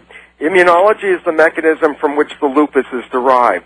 And in fact, by definition, it's called an autoimmune disease, which means, by definition, self-destructive. And so that whatever personality you were in at that personality, that was the one that whatever you were programmed with at that point took away value from your life so that you take away yourself. And in that process, you're devaluing, like if you heard you weren't worth anything, okay? If this was the kind of talk that was in the program, then that is the subconscious program. 95% of your daily events come from this program. Got it. And that will repeatedly cause you to try to devalue yourself. And that's where essentially autoimmune diseases come from. All right, let's talk about AIDS for a moment. How would this relate to those afflicted with with AIDS? And it becomes very important about your belief system about this in regard to if you buy into the guilt trip and you were programmed with the guilt trip, then you find yourself being self-destructive because you see that your character or style of life is a complete competition with all the programming that you get, that this is so out of being normal. Then you have, obviously now you have this internal conflict where your subconscious mind is observing and saying, my God, this isn't normal, this isn't even worth being here at some level. Now, why is this different? Because other people can get the AIDS virus and make the antibodies and never express the AIDS. It's true. And they have a whole different mentality about who they are and how they fit. AIDS is the big one. I'll give you a simpler one because it's more common to people, and that's like fever blisters. Fever blisters are due to a herpes virus. Right. It's a lifelong thing. You got it, it's there your whole life. And interestingly enough, sometimes the person gets it and has it once.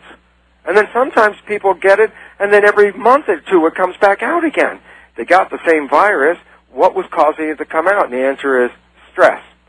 That the herpes virus will not express itself when you're not under stress. When you're under stress, then the virus will manifest itself. Right. It's very similar, the same thing with AIDS. If you're not under that stress, you can have this virus, and it's not going to really destroy you.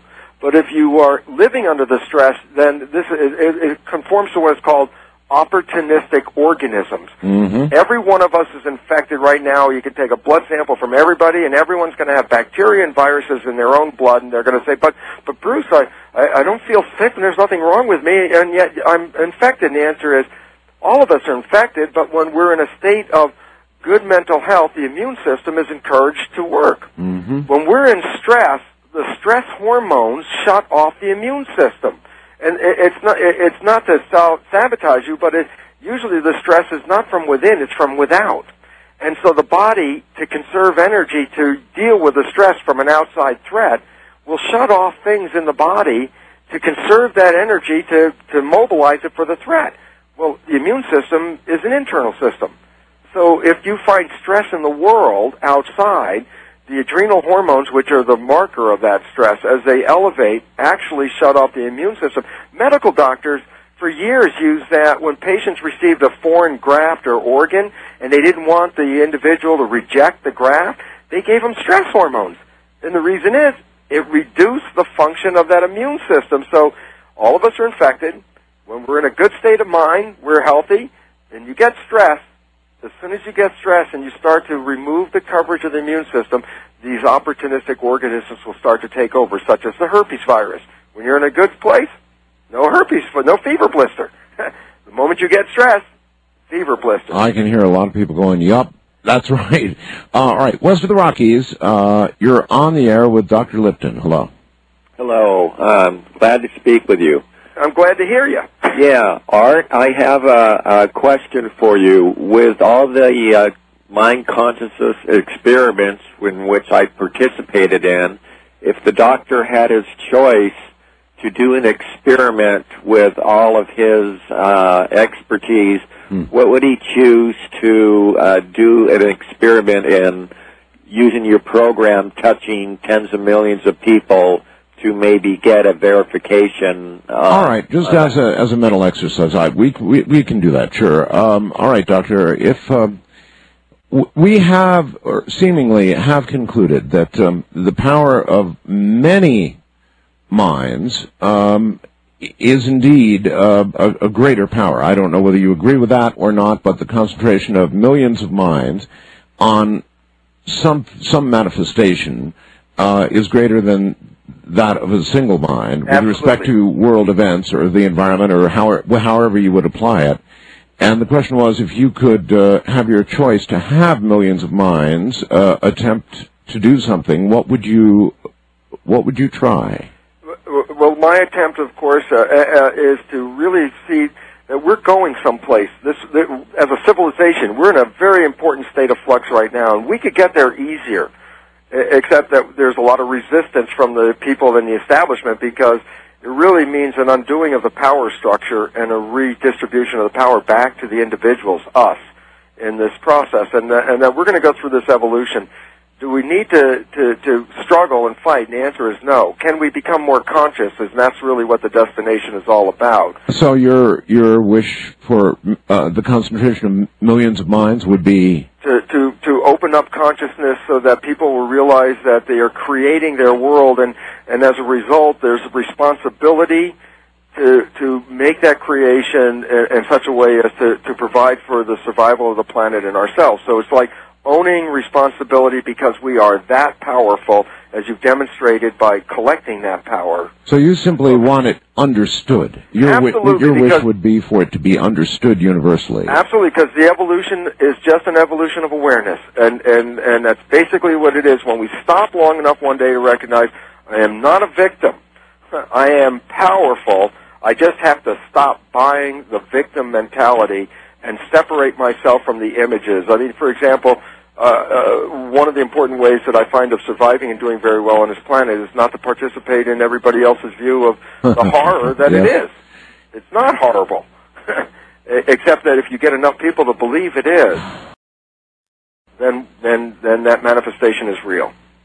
I'm looking for this evolution. It's going to happen.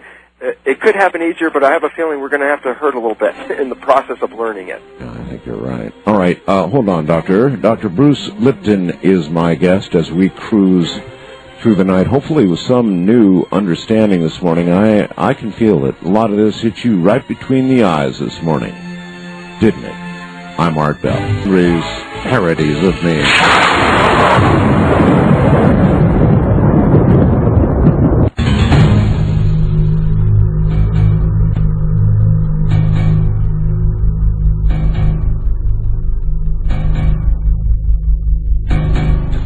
Here's a good one from Dino in Leawood, Kansas, who says, does the doctor think, because we're so conditioned to think we're going to die at a certain age, that we believe we're going to die at a certain age, that it causes it to happen?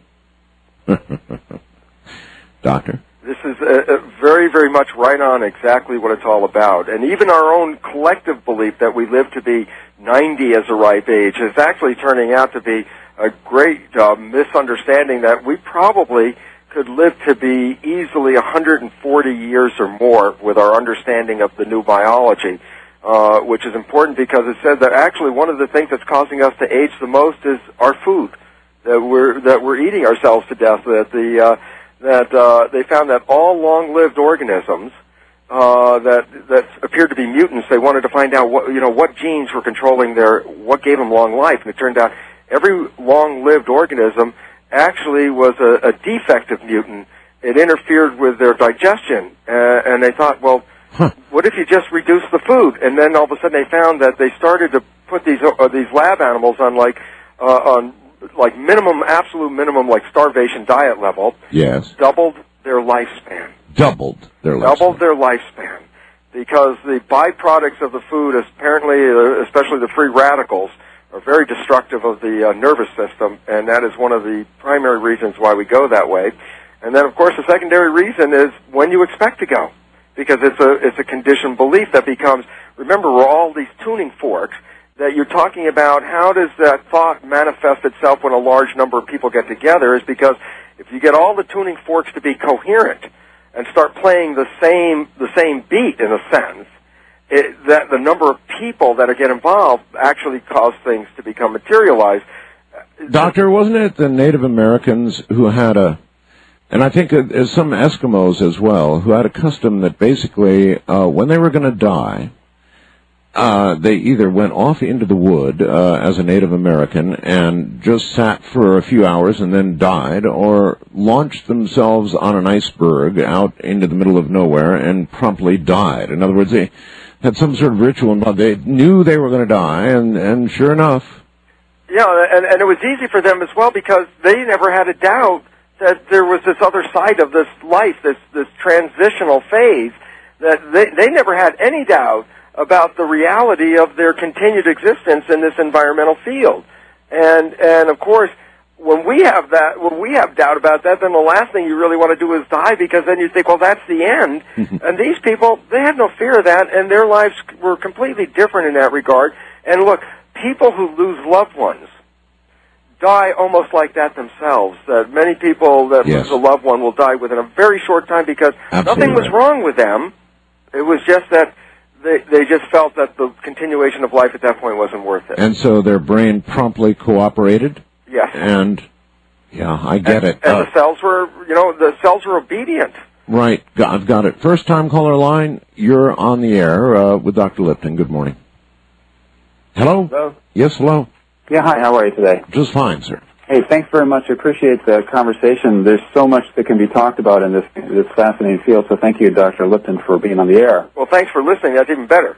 Yeah, right on. So I've been sitting here thinking what to ask, and I kind of, I'm curious about how our behavior is affected by, like, electromagnetic fields right around the body. And in reading and listening to people talk about, chakras that have a tangible effect either within a Newtonian plane or some quantum plane. So I'm curious, like the concept of a spiraling energy, let's say a spiraling energy out of the top of the head. From your framework, how does that affect our behaviors or our beliefs? And then how would, is it plausible then if we can change with our intent or, say, passing our hand through the top of our head to change that energy field dynamic and consequently affect our beliefs or behaviors? Yeah, this has been a historic perspective that people have always known about their ability to control their behaviors with their beliefs, that it was an energy field. Mm-hmm. That is also known that from a scientific level, that we also know that external energy fields do influence biology. That's where I wanted to go with this. There's research for 100 years about electromagnetic fields and pulsing fields, turning cells on and off, their DNA synthesis, RNA, protein synthesis, their differentiation, their cell divisions, their behaviors, neural growth, on and on and on. Again, a lot of these references are all on my website. And why is it relevant is because all these are published in mainstream scientific journals about energy fields influencing the fate of cells. All right, Doctor, then what about the effect of brutish electromagnetic fields, broadcasting, cellular towers, high-frequency radio, that sort of thing? What about brutish fields like that? How do they affect us? Well, they found this is that people are affected by fields based on the amount of stress they're experiencing in their life. Meaning that as you get more stressed, your own protective field starts to weaken and outside influences are greater, so that two people can be in the same field, one of them being affected by the field and the other one completely, unaffected, blocked by it. And it's the same thing as walking across coals. It's exactly the same thing, the hot coals, and that is, if you keep your belief strong, you surround yourself with this field that will prevent the heat from burning you. But if you start walking across and then, a moment, question that belief. The moment you question it, the field's gone. Ouch. And then the other thing about people in general health, yes, there are people who say, oh my God, a cold's coming around, I could get this cold, because now they're open to that belief. And yet, equally, there are a number of people who see the flu's coming around and say, I will not get this. I don't have time for this, and I'm not going to get it. And guess what? They don't get it. They don't. And the same thing applies to doctors. The fact is, how many doctors come down with the things that their patients have?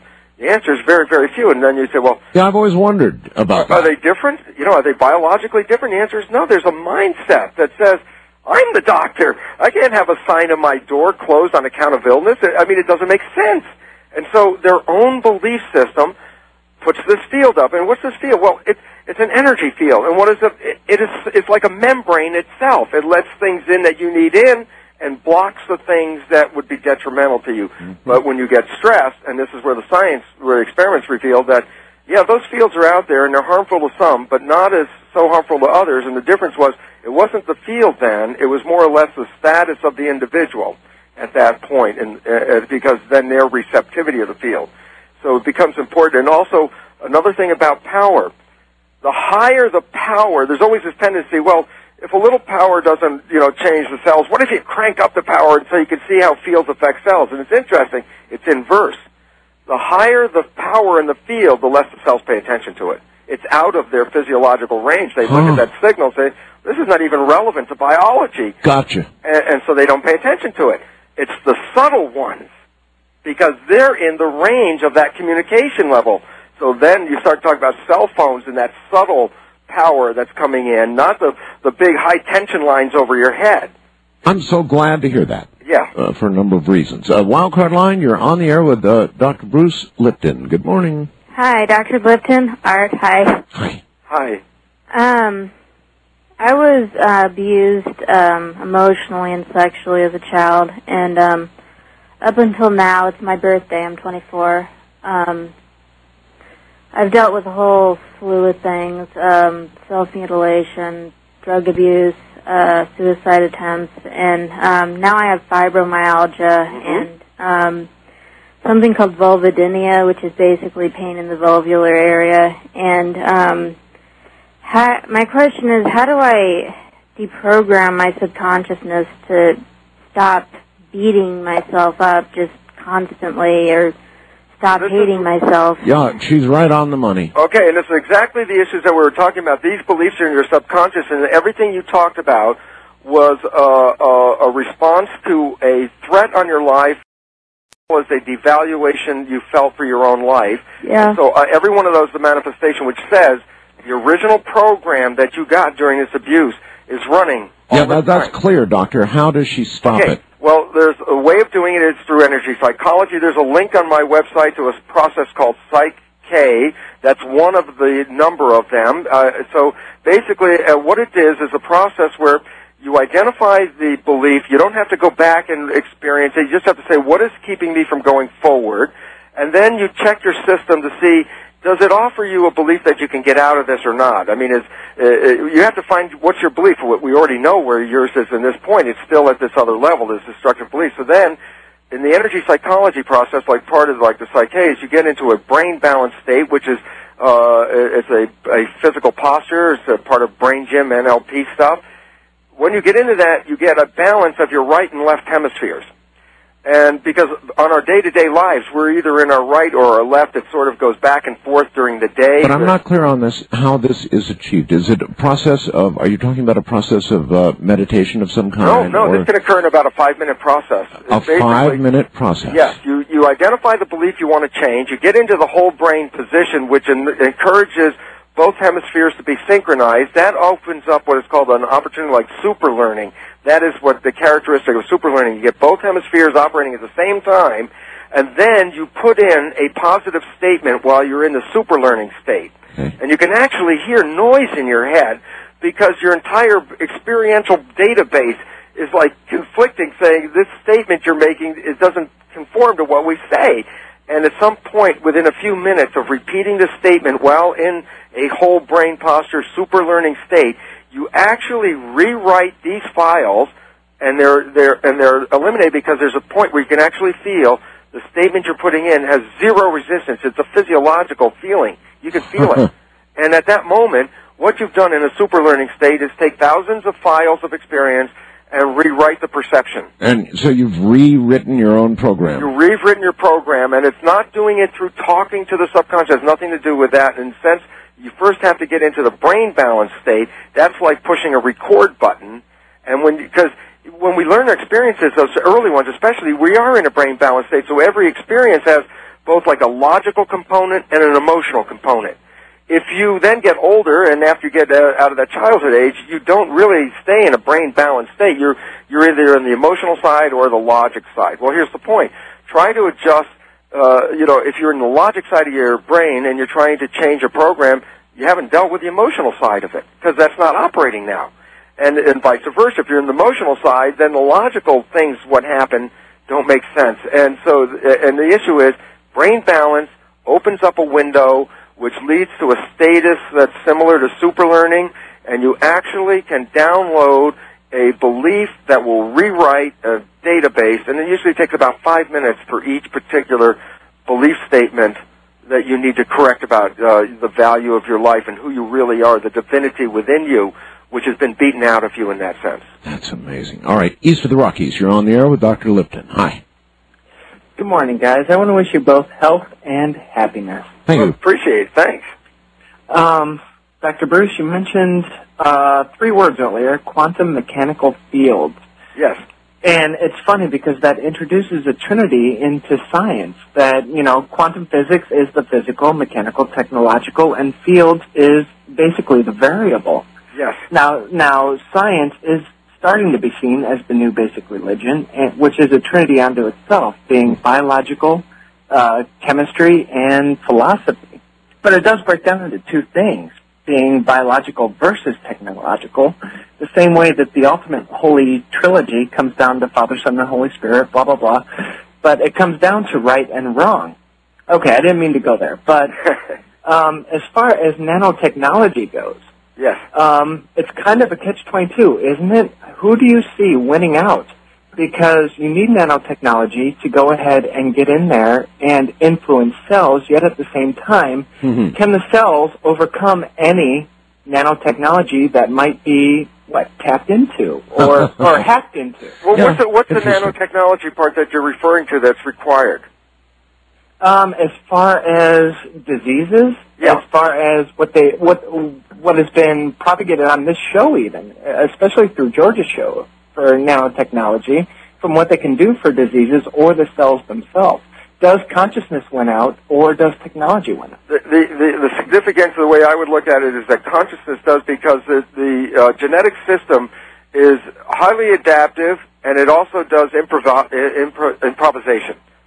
In other words, the genetic system isn't controlling us, but the organism is adjusting its genes to conform and survive in its environment. So you can start by giving bacteria penicillin and you kill most of them. Guess what? Some of them in there start to read that penicillin, change their genetic structure, and as a result create a protein that is displayed on the surface of the cell, like an antibody that blocks the penicillin. And then the intelligence goes one step further, and it says after it can block this penicillin, it can grab it and block it, it learns how to take the same molecule and break the penicillin So after a short time, those bacteria that are first resistant, that's right, then learn to eat it. And all this says what? Is like, well, the technology, you could put something in the field, but guess what? Over a period of time, the intelligence of the system can control its environment and change its genetics to create what it needs to adapt and survive in an environment. And that's essentially how we got here. And the belief that it was Darwinian, that this was accident, in recent science, which is the stuff like described in the book, the recent science says, no, there are actual mechanisms that cells have to generate variation in their genes when they find stress, because the only way out is to change the system. Well, that's really rushing the process of evolution right along, isn't it? And that's why there's been mass extinctions, and in the briefest of time in regard to evolution, all new species came out. Yeah. It's like, and where'd they come from? It didn't come from Darwinian theory. It would have taken extra millions of years for them to show up. They show up in hundreds of thousands of years, not millions of years. It said, no, organisms are these devices, they're cells, that they are adaptable. They get into an environment, they read that environment, they adjust their biology to manifest a complement to that environment. And then, of course, it's the part where they read the environment when you translate that to humans.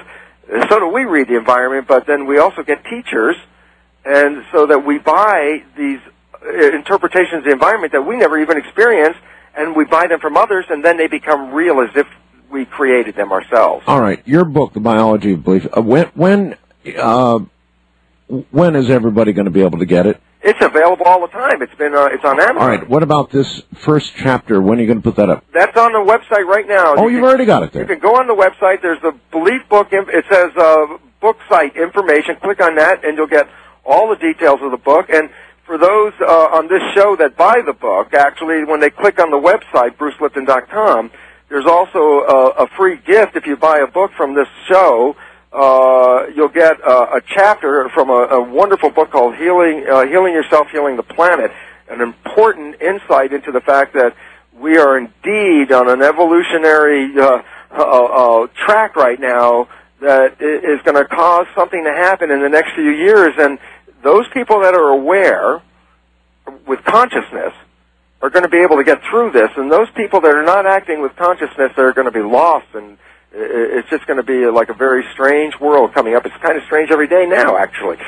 Boy, you're not kidding. Yeah, and we are on a destination. We are, in fact, leaving behind a reptilian society and acquiring a mammalian society, and that is, the difference is a reptilian society is run by dinosaurs, big corporations, with little awareness, and they think with a reptilian consciousness. So like Ike's reptilian people, they're there not in reptile form, they're there in consciousness, meaning that they're doing things today without ever thinking about what this means to our planet tomorrow. All right, and on that note, we've got to go. We're out of time. Oh, I'm so sorry. It's been an absolute pleasure. What a classic show you've done. Doctor, thank you. Thank you so much, Art. Good night, my friend. All right, there he is, Dr. Bruce Lipton. That was quite a program, perhaps a classic.